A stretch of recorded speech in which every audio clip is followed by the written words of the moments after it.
Hey, as I explained in the last Preds Insiders, I got an AP radio gig, and that's keeping me busy, keeping my toe in the Nashville media landscape waters, if you will. And so I'm thrilled to be following along, just like everybody else today, and talking to you on this show. Well, we do have a lot to get to. And first of all, there was a pretty big 180 that took place with Mikael Granlund and the Nashville Predators, where Adam Vingan joined Darren Donick and Chase earlier in the show around 10:15 and stated that it wasn't looking good that Mikael Granlund was going to return to the Predators. About an hour later, Mikael Granlund was returning to the Nashville Predators on a 4-year deal worth $20 million. We'll get to that deal specifically here in a minute. The Preds have also added David Rittich, goaltender from the Calgary Flames, and briefly with the Toronto Maple Leafs last season. He will be essentially the backup to UC Saros. So Saros and Rittich will be the goaltending duo going into next season for the Nashville Predators. So we'll get to that as well, and looking at the team in a big picture point of view. But Gover, let's start with the Mikael Granlund signing. I was a little surprised that David Poile went to a 4th year on the contract for Mikael Granlund.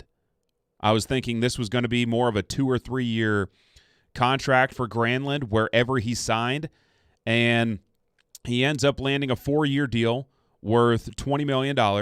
And first of all, what was your reaction to everything that happened this morning, from Vingan's report that it was looking unlikely to an hour later saying that it was actually going to happen with Granlund coming back to the Preds? So this morning I was actually listening to the show when that all happened, and I remember thinking, well, that's unfortunate. But I also understand, or I also understood that could signify a few things. One, bringing Granlund in would, in theory, take away a roster spot from a young guy that they want to see what they have. Okay, and that's important, and I'm sure we'll get to all that later on. But there was that. But there was also the point of, like, well, next summer's draft is pretty stacked. I mean, it is. The consensus is that it's pretty legit. So I'm not saying they're trying to tank by any means, but but if they're trying to, if they're more willing to go young and cheap in this, with the safety net of, well, hey, if we don't make the playoffs, we'll get to draft a possible franchise player.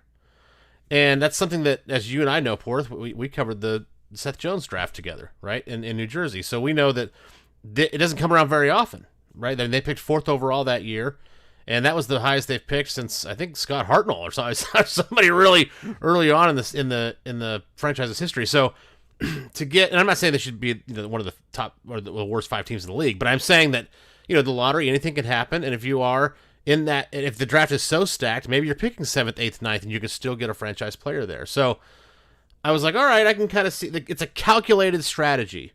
And then next thing you know, I'm sitting on my couch, and Granlund is now returning to Nashville, and all that happened in like 90 minutes. And so I scrambled to my computer and drew up a new lineup, which again we'll get to. But to me, it's interesting because it's happened now twice, 2 years in a row, where Granlund and Nashville seem to have parted ways, and then next thing you know, they're back together. And so I don't know what to make of that. Maybe that's just his strategy of doing business, is holding out as long as possible, but he's only going to hold out until he is ready to pull the trigger. I don't know, but either way, it's very curious. Yeah, well, maybe they went to market. They didn't get a 5th year. Maybe they were looking for a 5th year on the contract, and they couldn't get it from another team, so they settled for a 4th year with the Predators. Or perhaps Granlund got a 4th year from another team, and they countered with the Preds, and David Poile was willing to go to a 4th year. So who knows what happened there between Granlund and the Preds, but he is coming back. And look, we all understand what Granlund's value has been to the Predators. I'm going off this tweet that Adam Vingan put out there earlier today with Mikael Granlund under John Hines, since he took over midway through the 1920 season, when looking at how Granlund has been effective compared to the other forwards. First in games, first in goals, second in points to Philip Forsberg, first in time on ice, and first in shot percentage. So Granlund has clearly been a very effective player. I think we would both agree, Gover, that he was the best forward for the Nashville Predators this past season. I just kind of want to know what the role is going to be for Mikhail Granlund, especially for the 4 years. Like, are they going to bring him back as a center? His best point in time with the Nashville Predators was late last season when he was playing center. Are they going to move him back to wing and have Duchesne or Cody Glass be the second-line center? Are they going to keep him at center? And if so, then you are creating a glut at center. Duchesne then probably moves to the wing. Then Cody Glass might be a bottom six center. So just from a putting the puzzle piece together standpoint, I don't know if bringing back Granlund makes the most sense with what the roster looks like today. Like, if I were to dole out the $5 million that you gave out to Granlund, I probably would have spent it on a player like a Brandon Saad or another player that is strictly a winger, and then you give Cody Glass the opportunity as a second-line center, or you move Duchesne back to second-line center. Like, I don't know. I have always appreciated the value of Granlund, especially this calendar year, but I wasn't gung-ho about bringing him back, especially now that we know that it's going to be a fourth year taking him to age 33. I don't have a problem with the 4 years too much. I think he wanted some, I don't know, location security. You got to remember, he had a lot. I mean, he might even have PTSD. I use that jokingly, of course, for everybody. But PTSD from the from the only trade he's ever been involved in, coming from Minnesota to Nashville on the day that his girlfriend at the time, I think, gave birth to their first kid. So a lot has happened, and he probably doesn't want to uproot his family. I don't know. There's a bunch of reasons you can go into and speculate about. But I don't have a problem with the 4 years as much as other people do. I think it is long. I think I would have probably like 3. But I think if the Predators had to give him the 4th year to get him in the fold, because we got to remember too, this is more than just the player, Porth. This player has made, in a sense now, this coaching hire, the specific coaching hire, valid. Because the Predators now can point back and say, well, yeah, John Hines was the right coach to pick. Look how well Miguel Granlund's done compared to when he was with Laviolette. And so there's a lot of things to like about the player, because obviously, like you said, he was their best player, definitely their most complete player last season. But, he's a guy who apparently makes this Hines thing catch on, right? So to me, there's more than that. I don't know if that's a bad or a good thing, to be honest. Maybe you want him to go somewhere else so that way you can see if Coach Hines is the right guy. I don't know, but whatever your perspective is on that. But to me, it's more than just the player, and the player is good enough for me. So I don't have a problem with the 4th year if they had to give it to him. I think the thing that would validate John Hines is if he was able to get something out of Matt Duchesne, or if he was able to get Ryan Johansson to play more consistently than just showing up in the playoffs. Like I do hear you on the fact that he's gotten more out of Granlund than Peter Laviolette did, but I don't know if this completely makes us truly understand like the Hines hire and proves him as the coach of this team. No. I'm not saying that. I'm just saying that from Poyle's perspective and the Brass's perspective, right? This is a guy that is, by comparison to Laviolette, is excelling under Hines. And so to let him walk for nothing and have Arvidsson, he didn't say this, but when he left, he basically insinuated that he didn't like how he was being used, and that's a coaching issue, is what that basically is. He didn't say that, but that's exactly what it is. And then there's other guys that have kind of hinted around there's an issue there, right? Duchesne he's not shy. He's also very calculated, but he's not shy about being candid and honest. And he's specifically said on these airwaves, I came here to be a center. I don't want to play wing, but I'll play where I'm needed to play. Mm-hmm. That's a very nice way of saying I don't want to play a wing. I want to be a center because that's where I feel like I'm best. So again, Granlund you don't have any of those issues, right? So it's almost like an indirect validation of the coaching hire, in my opinion. Sure. Well, another branch off of the Granlund re-signing is the fact that now it kind of looks like their forward group, unless they make changes to the current forward group, I mean, I kind of think they might be done at forward. I mean, they've got 13 NHL forwards if you include Philip Tomasino in the mix. So at the same time, like, where is the size? This is something that I have been bringing up ever since they did not re-sign Brian Boyle. Like, they don't have much size at forward right now. Who's going to stand in front of the net on the power play? Like, the way Ryan Johansson played in the playoffs, like, it probably should be someone like Ryan Johansson, but he hasn't been playing that role on the power play. So, like, this forward group does not impress me all that much. I think there are a lot of question marks at forward right now. What is Tomasino? Is Tolvanen just a power play specialist, or are they going to be able to get more out of him 5-on-5 this season? Is Duchesne going to be really only a fit next to Forsberg and Johansson on the top line? Can he be the second line center? What is Cody Glass? There are so many question marks at forward right now that we're simply not going to have answers to until probably midway through this season. So to answer your question, the last question that I actually talked my way around, and I apologize. Granlund to me is a second line center. He excelled there, so I say you keep him there. Plus, on top of that, Duchesne's supposed to be a center, but has excelled right down the stretch and in the playoffs as the wing to Forsberg and Johansson. That's where he has his most value, whether he likes it or not. Okay, there. I've answered your last question. I apologize for glossing over it. The second part is the size comes from Johansson if he can use his size more often. But at this point in his career, if seems to be in April or May, right? And then, but I think you have some size in Tanner Jeannot. You've got some size in Yakov Trenin. Now, are these guys power play guys? I don't know. But if you're looking for a guy to stand in front and be that Patrick Hornfist type player, I mean, who better than to go to Tanner Jeannot and be like, hey, you want some power play time? What's he going to say? No, I'm good. I'm going to go ahead and stay. No, he's going to jump at that chance, and he's going to do whatever it takes, right? So sure. Just to endear himself even more to Preds fans already, this is a guy that I think they can use in that role if they need, which they do, a net front presence, a consistent net front presence to sit in there and take abuse. I think Tanner Jeannot is probably your best candidate right now, even though he's a fourth-line player. All right. So if you're going to have Granlund as your second-line center, he's now under contract for the next 4 years. You have Ryan Johansson under contract for a long time. Matt Duchesne under contract for a long time. Both of them are natural centers. I think we would both agree that this makes it more likely that Duchesne at least starts the season on the wing coming up.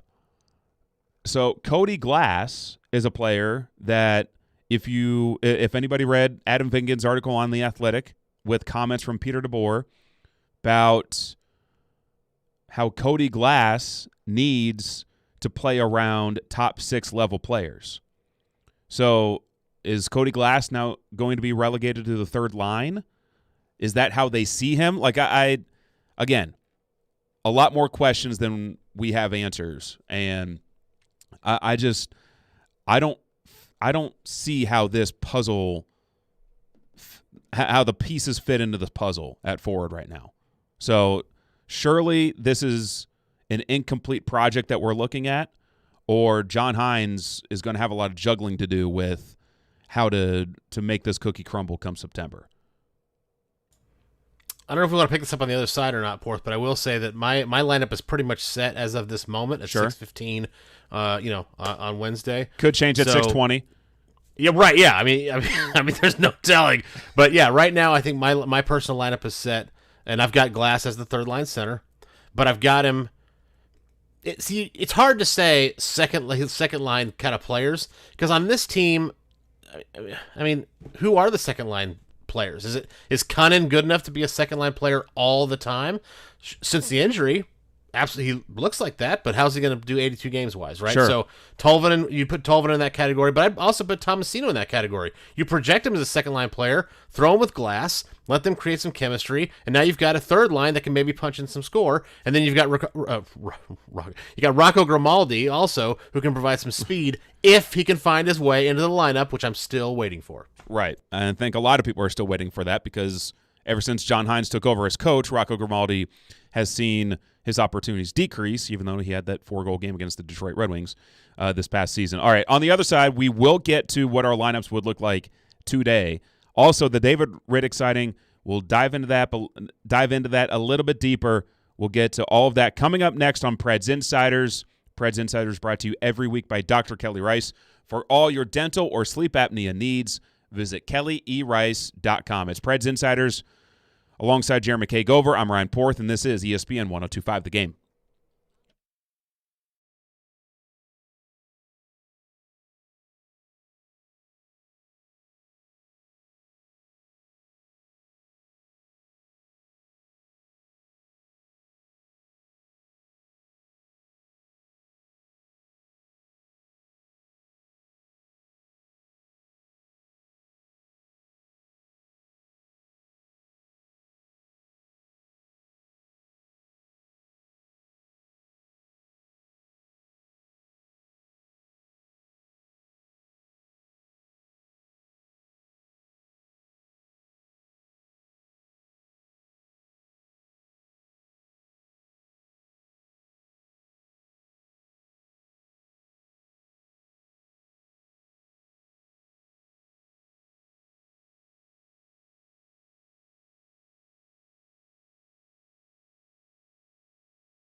Welcome back in, Preds Insiders, live on this Wednesday evening. It is ESPN 102.5 The Game, streaming on the Game Nashville app and on YouTube, Twitter, Twitch.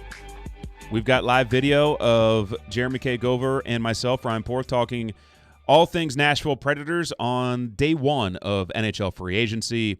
You can text or call us at our text line, driven by WilsonCountyHyundai.com. 615-737-1025, and weigh in on this conversation over Mikael Granlund, over the Nashville Predators. A lot going on with this club, trying to figure out which direction they're going, especially at forward here after bringing back Mikael Granlund on a 4-year deal worth $20 million. Earlier today, they also they signed David Riddick to a 1-year, $1.25 million deal to back up UC Saros. We'll get to that deal here momentarily. But Gover, you have a lineup. If you were John Hines, you have a lineup that you would like to share if the season opener against the Seattle Kraken, who signed Philip Grubauer today, by the way, big surprise. If opening night was tomorrow night, you have a day one lineup all ready to go. Let's hear it. I do. So as of 6:21, on Wednesday, because as Porth said earlier, it could change at 6:25. Did it change? Did it change from 6:15 to 6:20? I don't know. I can't watch my Twitter feed at the same time as reading this off, so hopefully it doesn't. But as of right now, at the taping of this show, we have my top line is Forsberg, Johansson, Duchesne, because they've had the most success together. It's how you get the most out of Duchesne, and at this point, you got to get what you can get. Second line of Tolvanen, Granlund, and Cunnin.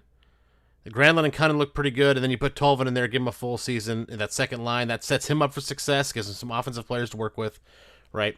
Again, I said last segment, Grimaldi, Glass, Tomasino is my third line.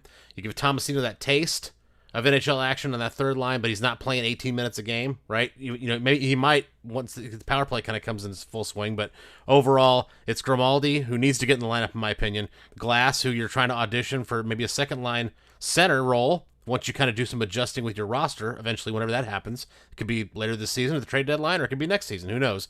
But I have Grimaldi, Glass, and Tomasino as third line, and my fourth line is the beast line. Jeannot, Sissons, and Trennan. Again, that line was the herd. Working, so you leave that alone.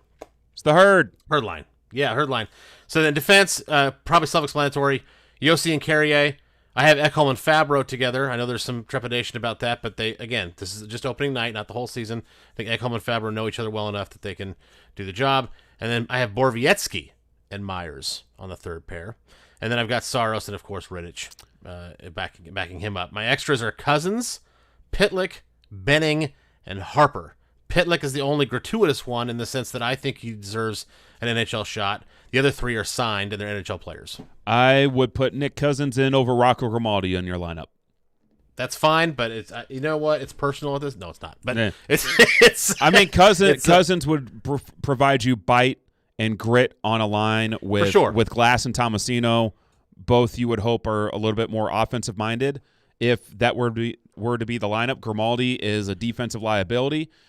So I would side with putting Cousins in over Grimaldi in that lineup. But I think I'm okay with your lineup if this were the team that you're riding with to start the season for night one.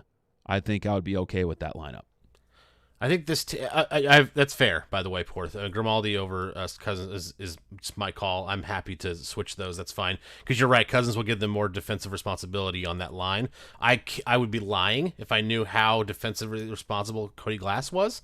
But I will say that Tomasino is new. He's going to be deer in headlights for at least a little bit until the game we hear this all the time, right? Kind of slows down for the new guys, right? So once that happens, I think he'll be fine. But certainly, again, opening night, I have no problem with putting Cousins in there over Grimaldi. My issue is just Grimaldi deserved a shot in the playoffs, especially when they needed tenacity, and so this would be a way to repay him for that. So we would both have UC Saros starting a net and David Riddick backing up Saros, and Riddick, a new member of the Nashville Predators as of this afternoon, signing a 1-year, $1.25 million deal.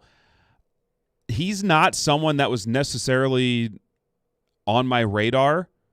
I think for me personally, I was shooting a little bit higher than David Riddick to be the backup to UC Saros. Agreed. But that doesn't mean Riddick may not come in and be a fine backup to this club.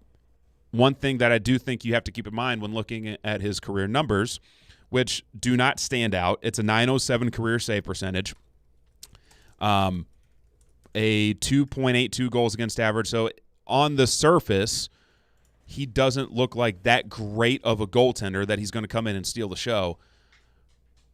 Calgary hasn't always been the most defensively responsible team.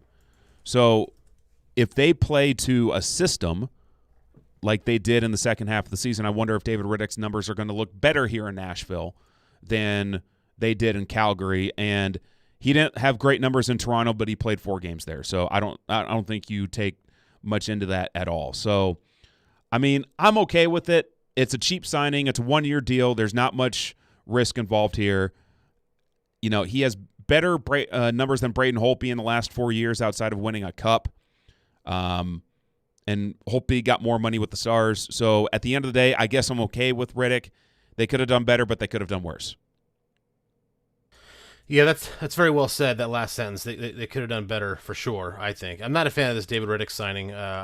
My issue is that he's got a decent, great record. I mean, he's got a decent record, right? 64, 40, and 16 overall for a Calgary team that's been, it's been good, been bad, kind of inconsistent throughout his stint there.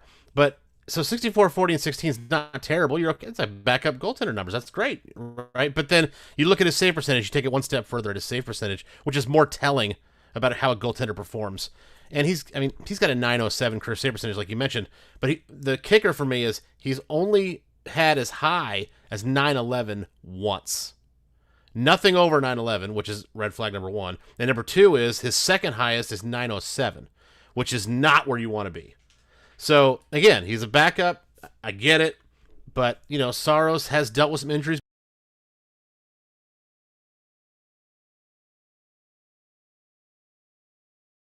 But there's a lot of question marks there. You have faith in him that he can do the job for sure, but can he go 60 games and still keep that stamina up for the playoff run, which is what you're playing for? If that's the case, Riddick is going to have to pitch in a few victories every now and then.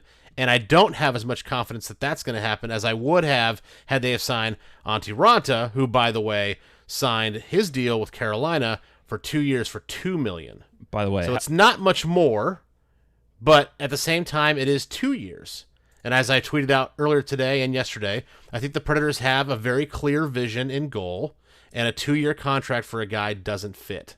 So in that case, you are correct. David Rittich they could have done better, but they could have done worse. And I think they will be going year by year with this until Askarov is ready from Russia.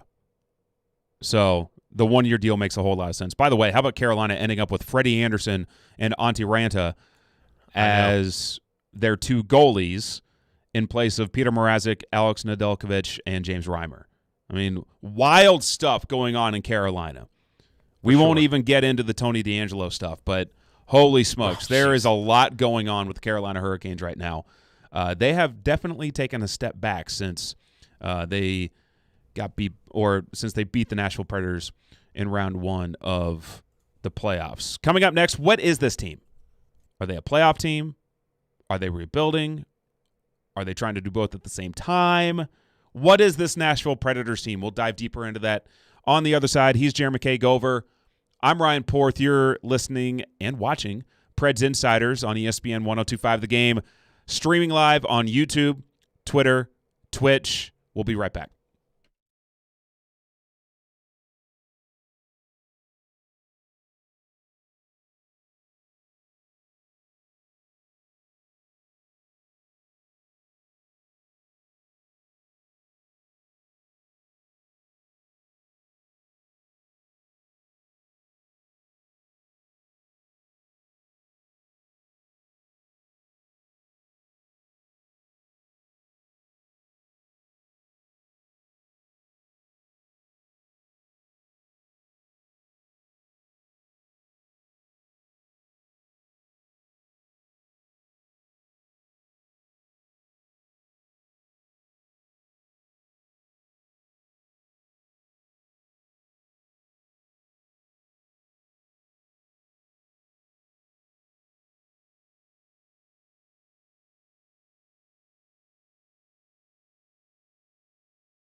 Welcome back into Preds Insiders, ESPN 1025 The Game, streaming on the Game National app. Also, live video on YouTube, Twitter, and Twitch. And if you're watching, Jeremy K. Gover, his outfit has changed as he's getting ready for his hockey game that he's going to be going to after this show. So I'm really interested, Gover, to see if you're going to be in your Mighty Drunks jersey on the other side, like at 6:45. I'm really interested to see how this is going to evolve as the show goes along here. I never thought I'd say this, Porth, because I'm about 60 pounds overweight, but you'll have to tune in to find out what I'm wearing. Or watch. That's what I meant. Yeah, Sorry. exactly. All right, so the Nashville Predators today re-signing Mikael Granlund, 4 years, $20 million. They signed David Riddick to a one-year deal worth $1.25 million. They also made some secondary moves that don't know how much they're really going to mean at the NHL level this coming season. They've got $20.7 million of cap space. They've got a handful of restricted free agents to re-sign: UC Saros, Dante Fabro, Eeli Tolvanen, Matthew Olivier. So you figure that cap space will be cut maybe in half, maybe a little less than that. Who knows? I don't know how many more changes are going to be made to this roster, Gover, unless David Poile finds a taker for Matt Duchene's contract. And if that happens, then that could be a domino for other moves to take place. But as we have detailed so far, they already have a lot of NHL-level forwards, especially if you include Philip Tomasino into the mix. So it's tough to gauge which direction they're really going to go if this is truly the opening night roster. And something stuck out to me today, Gover, from when David Poile met with the media at 4:30. And we've heard him recently say that he's looking at this as a competitive rebuild when asked whether this is a rebuild or not with this Predators team. And a big question that I've been asking myself here in the last few days, especially this afternoon, is, all right, what is this team? If this is mostly the roster that we're going to be looking at on opening night, what is this team? Are they competitive enough to compete for a playoff spot? We've seen other teams in the Central Division get better throughout the last week or so. Are they a team that is going to end up going into one of those valleys and rebuilding? I don't know if that is really the end goal. I don't really think it is if you're going out and spending money on Mikael Granlund to come back. But something that he said today is something that I hope he sticks to, and that is the embracing of the youth movement. He went down that road again today like he did last year in the offseason, and then he ended up signing some veterans that ended up taking away ice time from younger players. And then once the younger players got a chance because of injury, this team took off and made a run for a playoff spot, and they ultimately got that playoff spot. And he alluded to that again today. And I hope he sticks to this and that there aren't a lot of other depth veteran moves coming in the coming days in free agency that end up taking ice time away from guys like a Matthew Olivier or Tanner Jeannot or Rem Pitlick or Philip Tomasino, or continuing to bump youth down the depth chart like an Eeli Tolvanen or somebody. Like, it's time for this franchise to embrace the youth movement and see what they have with the younger players. I think Adam Vingan has put it really well here in the last couple of days on this radio station of it's more important for the Preds to figure out what they have in the youth than it is for them to worry about a playoff spot. And what I would add to that is if the youth lead you to a playoff spot, then I think that is a positive sign for the future. But I don't know if you can continue to pursue a playoff spot and have the collateral damage be these young players continue to not get proper ice time to help their development. So that was something that stood out to me today from David Poile. And while he has been preaching this competitive rebuild, I hope that includes this youth movement that he alluded to today. I'm with you on that. Last summer, he seemed to be very clear with us that it was going to be a youth movement and they're going to embrace the youth. I took that, and I'm sure a lot of us did, but I took it as we need to get cheaper because of COVID. And our payroll can't be that high. We don't want to, we don't want to flirt with the cap ceiling anymore.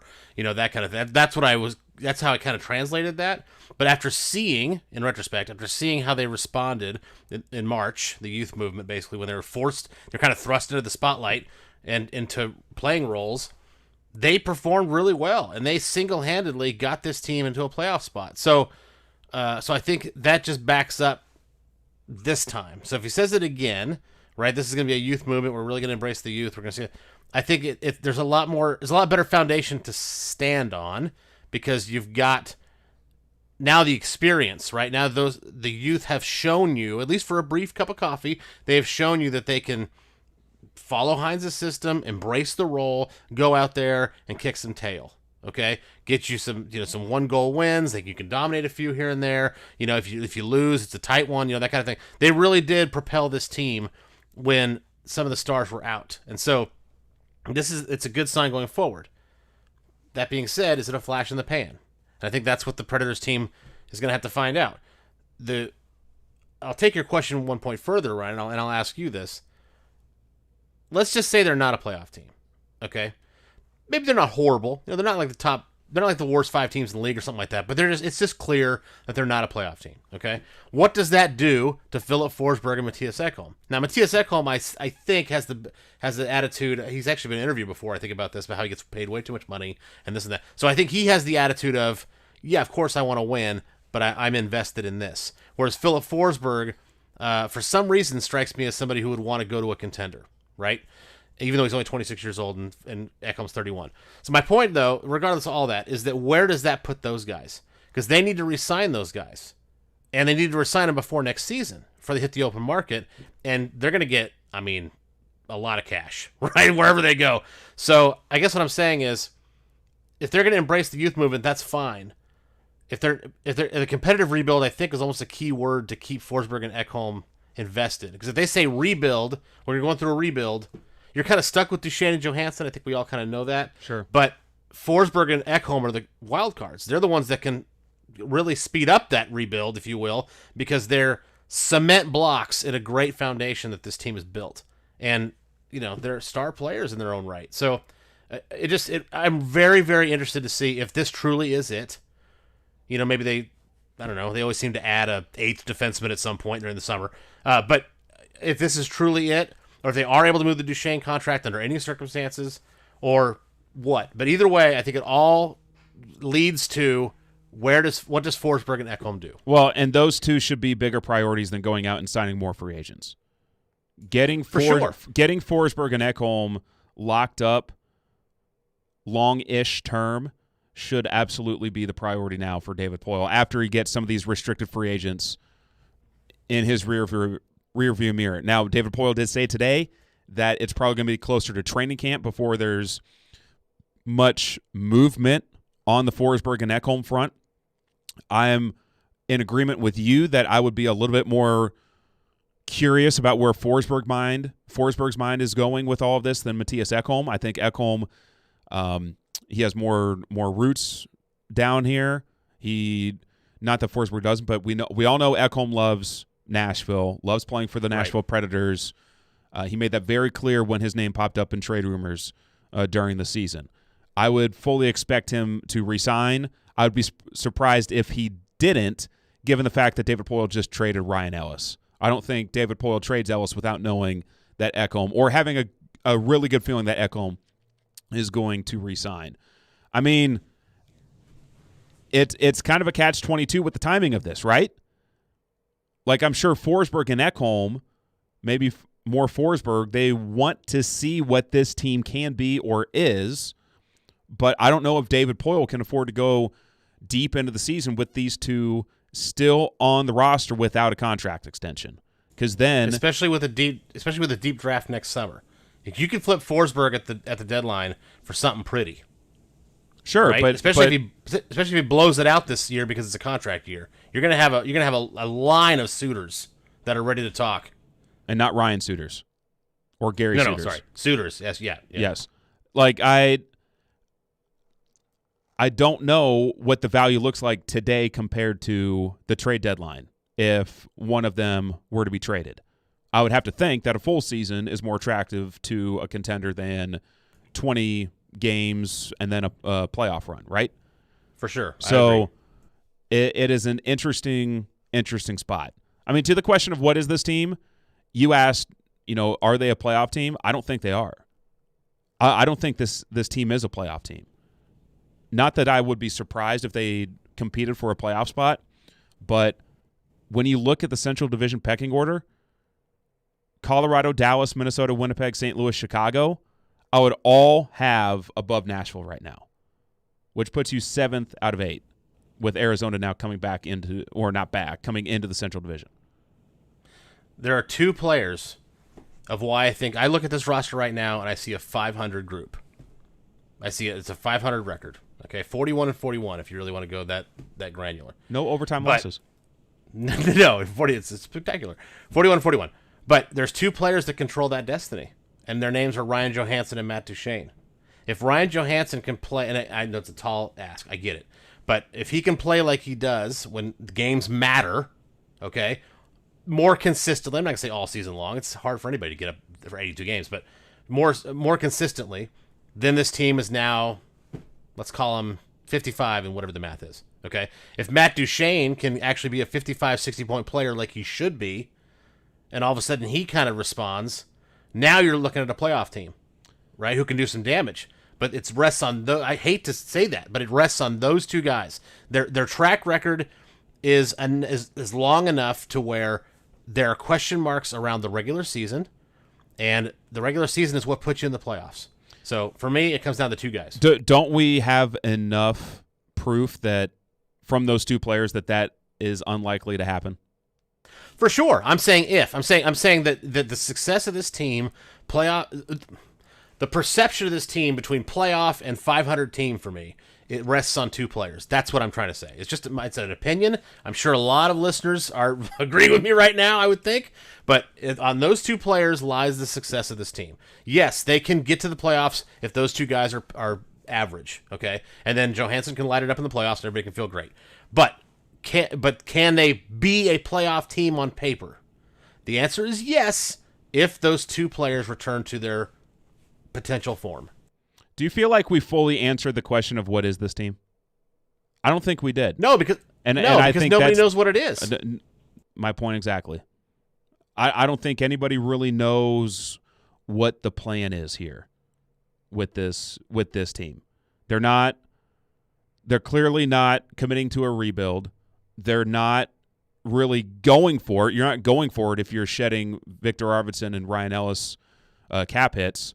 So they seem to me to be even more in that mediocre middle where they don't really have a ceiling to be a cup contender. They're not going to bottom out.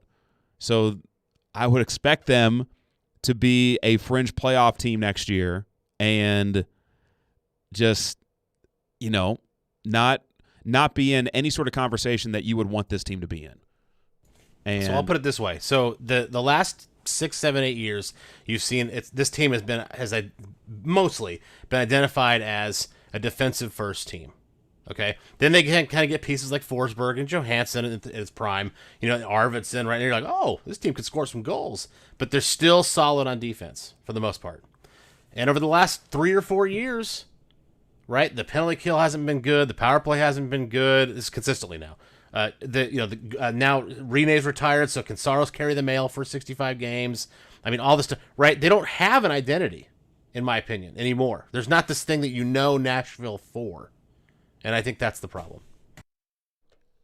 On the other side, we'll continue to take your reaction, 615-737-1025 at our text line and phone line, driven by WilsonCountyHyundai.com. Plus, a lot of other moves today around the Central Division, around the National Hockey League.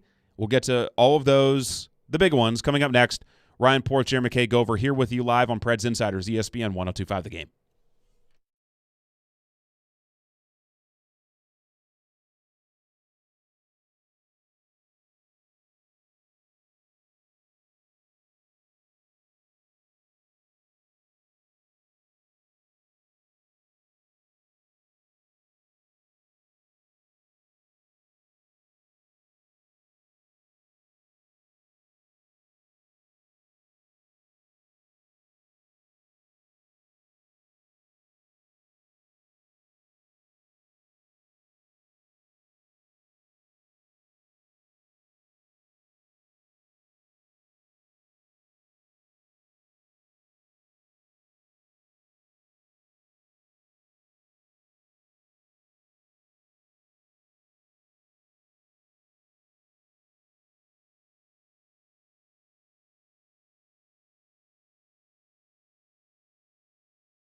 Welcome back in, Preds Insiders, rolling right along here on ESPN 102.5 The Game, streaming on the Game Nashville app. Jeremy K. Gover, don't call him Dean Portman, on Zoom right now on YouTube, Twitch, and Twitter, looking like Dean Portman with the do-rag and his hockey get-up for the game that he has coming up later tonight as he gets set. You can watch on YouTube, Twitter, and Twitch. We're talking all things Preds. What is this team? We go to Derek on our phone line, driven by WilsonCountyHyundai.com. He wants to weigh in on the Nashville Predators and what is this team. Derek, welcome into Preds Insiders. Hey, guys. Appreciate it. First time I've ever caught the show. Love the conversation. I think Thanks. it's a 500 team, and, Duchesne and Johansson are the key. It's an interesting conversation. I kind of think the other way, though. Johansson and Duchesne are known commodities. I think, you can look at, hey, listen, if Tolvanen and Jeannot and Carrier all continue growth and take a step forward, I mean, the power play looks more lively than it has in almost a decade when Tolvanen was sniping from the circle. And, boy, if they could get that going and, be yes, defensive first, but, gosh, don't get a penalty because their power play is lethal. I think those guys taking a step forward is more the key to being a playoff team than looking at Duchesne and Johansson, because we kind of know what they are at this point. Hey, Derek, thanks for the call. I happen to agree that the fact that you kind of know what you're getting out of Johansson and Duchesne, you're going to need young guys to really elevate their game. That's a lot of pressure on Tolvanen, Tomasino, Cody Glass. I mean, Cody Glass was a top 10 pick. Not saying that he will live up to that here in Nashville. We don't know. But what if he comes in and the change of scenery does him a lot of good? So if they do get a lot of young players stepping up, Alex Carrier, who is now going to be icing or skating a lot more minutes with Ryan Ellis in Philadelphia, I mean, I think there's a lot of factors to this, but I happen to agree with Derek on this one, Gover. Yeah, I agree with that. One thing we haven't touched on, I think, is the penalty kill, right? I mean, because he brought up special teams. Derek brought up special teams, and that's important for sure. The power play with Tolvanen is definitely better than the power play without Tolvanen. But I do think if we talked about Jeannot, maybe as a net front presence, you put him there. He's a big body. You got to move him out of the way. He's willing to do anything.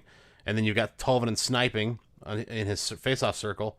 But then the other side of that is penalty kill, right? You can take a penalty, but you haven't had a lot of confidence in your kill. And the loss of Eric Halla, a lot of people were like, okay, whatever.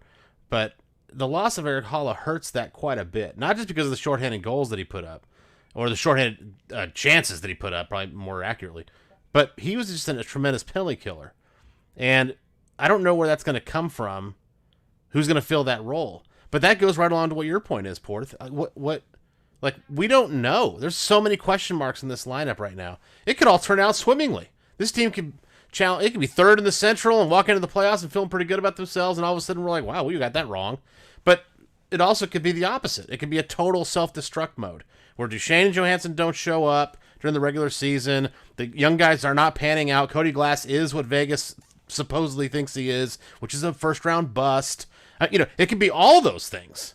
And then, then where are you at? You're not necessarily in Buffalo territory, but you're not in a good spot, is what we're trying to say. So there's so many question marks, and I think that's the most intriguing question of the season, is what this team is. So Eric Halla going to Boston today on a 2-year deal worth a little over $1 million per. That was one of the smaller signings today compared to some other big ones. Let's go rapid fire here because, Gover, we are running out of time. You have a hockey game to get to as well. Ryan Suter going to Dallas on a 4-year deal worth just over $3.6 million per year. Real quick, your thoughts? I guess he doesn't want to win. Those are my thoughts. I mean, this team just went to the Cup final 2 years ago. Doesn't matter. They were injured badly last year. I don't care. Dallas is going to end up in the top 3 in the Central Division this year. You watch.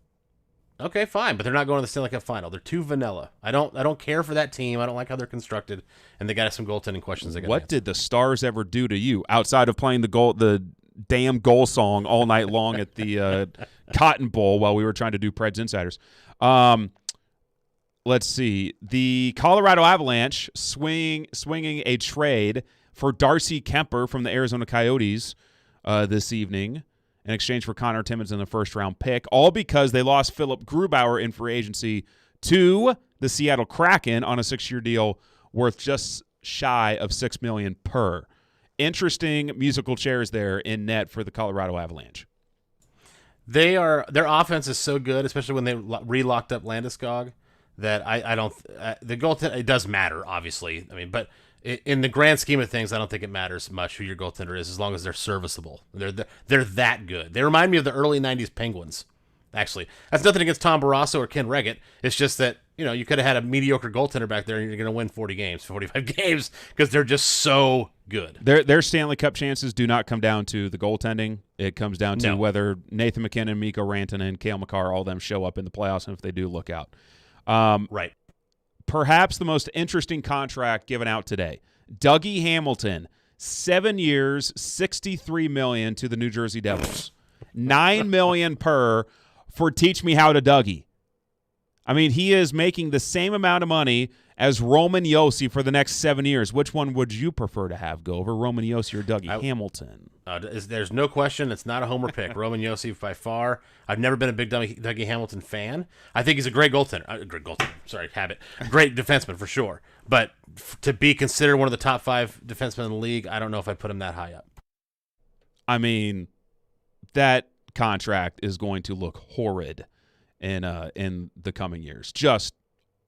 And New Jersey, I know why. That's another one that I could apply. That's another one I could apply the answer to. I guess you don't want to win. Also, what I thought was a little bit of an overreaction from hockey Twitter, the deal that I liked almost the most today, Gover, Philip Danault to the LA Kings on a 6-year deal. They now have a center lineup of Andrei Kopitar, Quentin Byfield, and Philip Danault. That is a pretty strong 1-2-3 if Byfield pans out as a youngster. It's murderer's row. LA's got the foundations of a good team if they can get all the pieces to click. And Victor Arvidsson now with the LA Kings. Gover, don't call him Dean Portman from the Mighty Ducks. Thank you so much for joining me here on Preds Insiders this evening. Thanks for having me, buddy. We didn't even get to the Cody Ceci contract and the horrible contract that Edmonton signed him for. I mean, that was just, come on. People. There were a lot of bad contracts, but you expect that on the first day of NHL free agency or any sports free agency. The first day, always some silly contracts. Gover, score a goal for me tonight. I will try to do that, Porth. I got to score a goal for me. I haven't scored in a few games, all right, I'll shout your name when I do it. You are due. You are due. For Jeremy K. Gover, I'm Ryan Porth.